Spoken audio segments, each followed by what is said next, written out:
गए हैं, उसकी चिंता निश्चित रूप से प्रधानमंत्री जी को करनी चाहिए, सरकार को करनी चाहिए। नमस्कार, आप देख रहे हैं लाइव सिटीज। मैं हूं आपके साथ सौरभ राज। आज प्रधानमंत्री नरेंद्र मोदी का 71वां जन्म दिवस है। बीजेपी के लोग, उनके कार्यकर्ता, उनके प्रशंसक आज जन्म दिवस मना रहे हैं, लेकिन कांग्रेस के लोग आज बेरोजगारी दिवस मना रहे हैं। मेरे साथ कांग्रेस के वरिष्ठ नेता और आसपा सांसद अखिलेश प्रसाद सिंह हैं। सर, आज प्रधानमंत्री का जन्म दिवस है एक, और उन लोग पूरे धूमधाम से जन्म दिवस मना रहे हैं, आप लोग बेरोजगारी दिवस मना रहे हैं। सर देखिए, पहले तो प्रधानमंत्री जी को जन्मदिन की शुभकामनाएं जी, लेकिन साथ साथ ये भी देश के सामने आज सवाल खड़ा है कि उनके कार्यकाल में सबसे ज़्यादा बेरोजगारी बढ़ा जी, नौजवानों के रोजगार गए। कुछ तो उनके पॉलिसीज़ की वजह से, जो नोटबंदी आया, जीएसटी हुआ, और ये जो कोरोना काल में बहुत सारी नौकरियां चली गई जी। छात्र, नौजवान, युवक युवतियां आज बेरोजगारी के दौर से गुजर रहे हैं। तो राजनीतिक तौर पर मैं नहीं कर रहा हूँ, ये निश्चित सवाल देश के सामने सबसे बड़ा है। सर, बीजेपी के प्रदेश अध्यक्ष संजय जायसवाल ने कहा है कि जब से मोदी जी प्रधानमंत्री बने, कांग्रेस के लोग बेरोजगार हो गए हैं।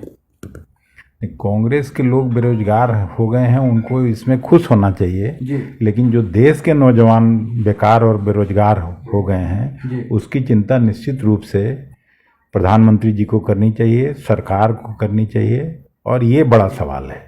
सर, केंद्रीय मंत्री पशुपति कुमार पारस ने कहा है कि मोदी जी भगवान के दूसरे रूप हैं। इतिहास में भारत की तरफ से पहली बार कोई ऐसा प्रधानमंत्री, मजबूत प्रधानमंत्री बना है। अब इस तरह के बेतुका बयान पर मैं नहीं समझता हूँ कि कोई प्रतिक्रिया दिया जा सके, और प्रधानमंत्री जी को खुद सोचना चाहिए कि कैसे कैसे मंत्रिमंडल में उन्होंने लोगों को बनाया है। किसान भी आज सर दिल्ली में देखिए कि विरोध प्रदर्शन में शामिल हो गए। आज एक तरफ जन्मदिन मोदी जी मना रहे हैं, दूसरी तरफ पंजाब के, हरियाणा के किसान दिल्ली में प्रदर्शन कर रहे हैं।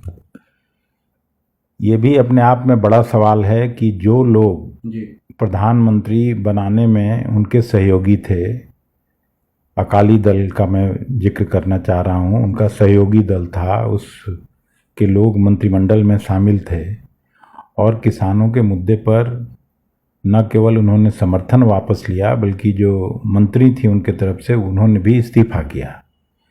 और पिछले 8-9 महीने से ये जो 3 काला कानून बने हैं, जो किसानों के खिलाफ है, दिल्ली के 4 दीवारी पर आकर बैठ के हजारों की संख्या में लोग बैठे हुए हैं, उत्तर प्रदेश के